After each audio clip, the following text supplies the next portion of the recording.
Hello, hello, hello, everyone. Thank you for coming in. Thank you for joining. As always, I greet those of you that are listening on my podcast, Fundable by Design. I want to say thank you for being a part of my community about this community of growing, expanding, sustainable nonprofit organizations. For those of you that are joining me on my YouTube channel, thank you for watching. Thank you for liking. Thank you for subscribing. Thank you for sharing. And also, thank you for commenting. Listen, I want to have a conversation today that, as I always say, is going to be very direct. And I think it's going to be information that you might have never heard before, but I believe will be very helpful. I was having a conversation recently with a nonprofit leader who was very, very frustrated.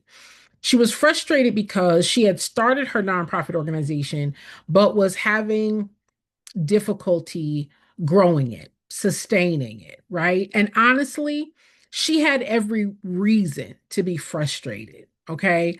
And many of you, I think, can relate to this. She had an amazing program.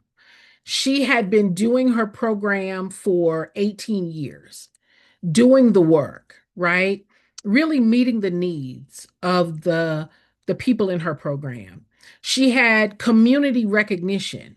Lots of people in the community knew of her organization, supported her. She had received several community awards in recognition of the power and the impact of her program. And she really had measurable impact. Yet she was watching other organizations get funding. Organizations that weren't doing nearly as much work as she was. Organizations with less impact than hers. Organizations with less community presence. And she asked, why are they getting funded and we're not? And the answer surprised her because those that give the money, the funders, the donors, the supporters, those that give the grant dollars, they are not simply investing or giving money to a program. They're not investing in the programs. They're investing in the organizations. And those are not the same thing. Now, I know that many of you are facing the same challenge. You are doing amazing work in your community. Your program is amazing. The response of your program is amazing. You are beloved by those who know about your organization. You are recognized for the work that you do. People want to partner with you, right? They want you to bring your program under theirs, but they're not giving you any money. They're not giving you the money to scale, to sustain, to continue to support the work. And she again was very frustrated. And I understand her frustration. She could not figure out our program is working. Why are we not getting the money? Why are we not getting the level of grants that others in the community are getting? How come we don't have donors and supporters? How come our board is not as effective as they could be in helping us raise money? How come our donors, our supporters, our sponsors, they give one-time gift, but they don't give again? And I want to give you the answer. And for many of you, it may surprise you, but I think that you should know. Those that make the donations, those that give the grants, those that are partners or collaborators, they are not simply investing in the program. They are investing in the strength of your organization. And those are not the same thing. Most of you believe that the better the program, the easier money, getting grants, getting donors will become. That makes sense, right? That if you're helping people, then people should support you. If you're making a difference, then those donors, supporters, and contributors should invest. If you're changing lives, then donors should give. But this is not how funding decisions are made. Because funding is not primarily about need. Funding is about confidence. I really want you to understand what those that give the money are really asking. What are they really asking? You all have heard online, start a nonprofit, you can get a grant. Start a nonprofit, you can get donors. Start a nonprofit, you can get funding, right? But then you realize after you started that it's not quite that cut and dry or not quite that easy. I think that it will help you to know what are they, the donors, the funders, the supporters, the contributors, what are they looking for? What are they asking when they're making a decision to who they write the check to?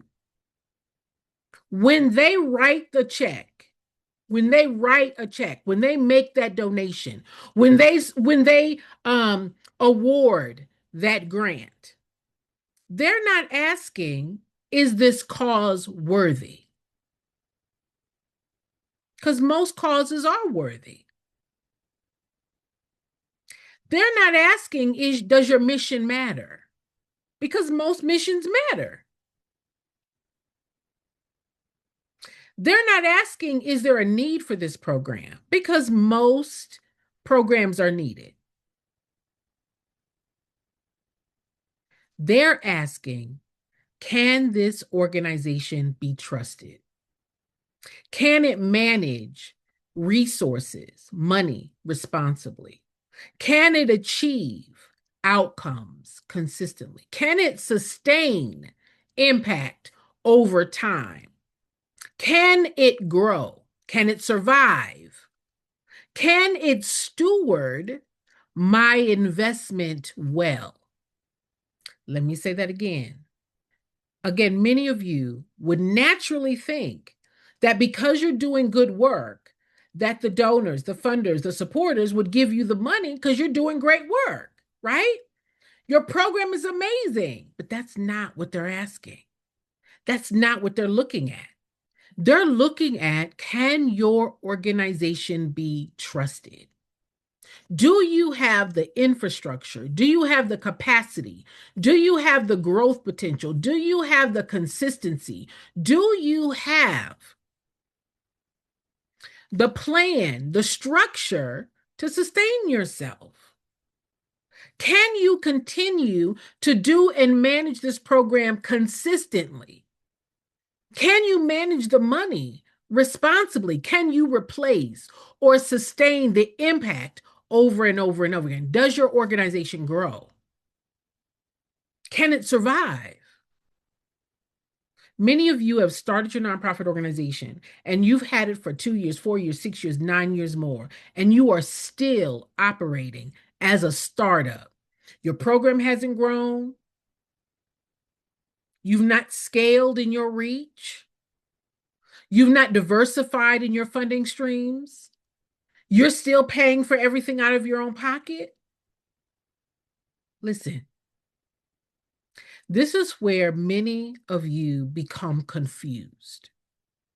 This is where many of you are confused because you look around and you think, we're doing more work. We're helping more people.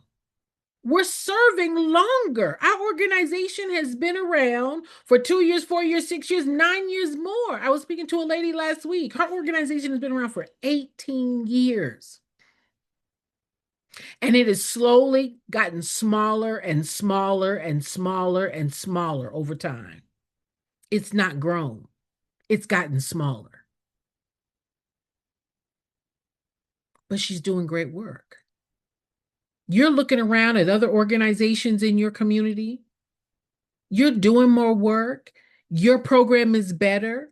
Some people might have even wanted to take or steal your program and try to duplicate it because they see the value in it. Listen, And you're right.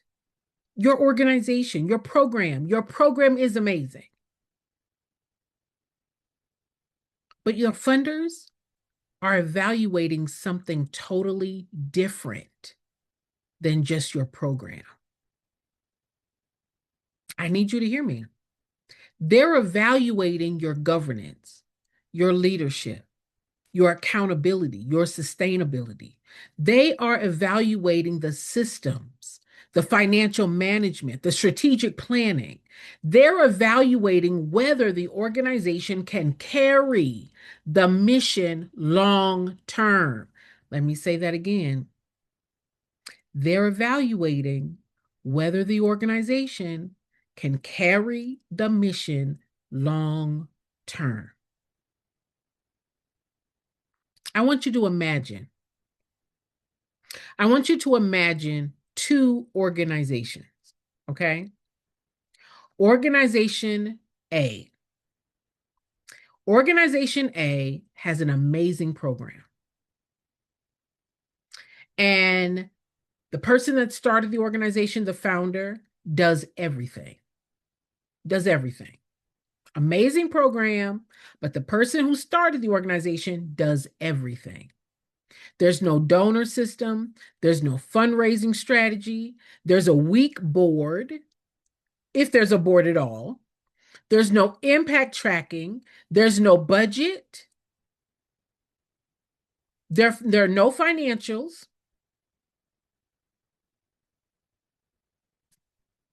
Barely a mission that you can articulate. That's program A. Program B, they have a good program, right? Program A had an amazing program. Program B has a good program. They've got clear systems. They've got a strong board. They've got financial controls. They've got donor acquisition, donor communication. They've got program impact reporting, right? They have great visibility. They know how to articulate why their mission matters. Two organizations. Which organization feels safer to invest in? Most funders will choose organization B,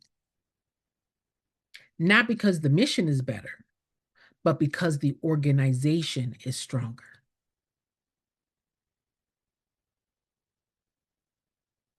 This is the hard truth. This is the hard truth.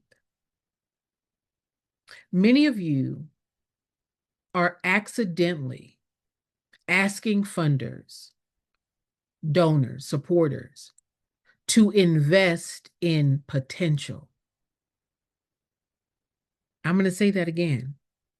Many of you are accidentally asking those supporters, donors, contributors, grant funders to invest in potential. But they're not investing in potential. They're investing and they're looking for evidence.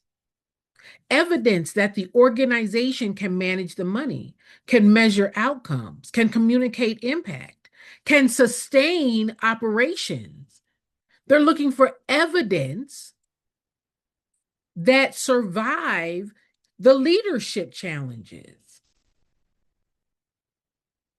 Listen, your mission opens a door.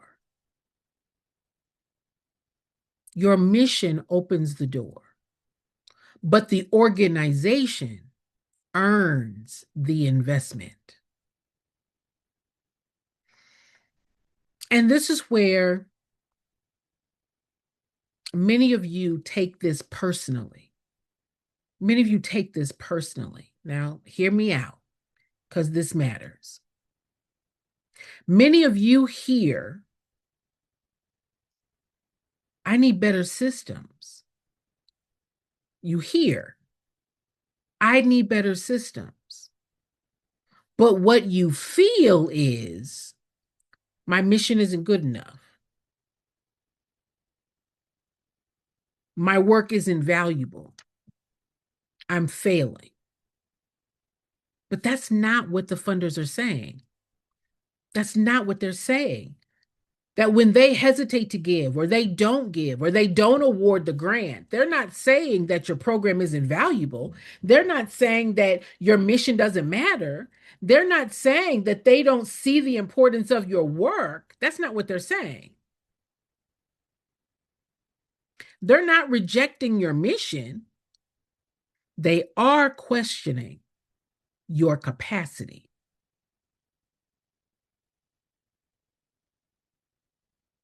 And capacity can be built. Capacity is not money. Capacity is your ability, the clarity, your strategy, your experience. I want you to imagine when it's done right. Imagine your organization has clear governance, strong financial systems, a donor infrastructure that can acquire, retain, sustain ongoing gifts, regular cash flow, diverse funding streams. Imagine that you have an infrastructure that is built to bring in the multiple streams of revenue. Imagine that you have measurable outcomes that you can show and demonstrate and articulate to those that would invest in your work. Imagine that you have an active board that is engaged. You have a strategic fundraising plan that your entire organization and team can work.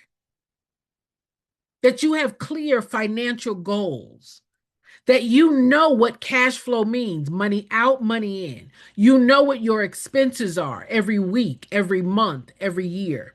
Imagine that you can forecast how much money is going to be needed to operate and then where that money is going to come from to ensure that you can operate. Now imagine walking into a conversation with a donor, a funder, a supporter.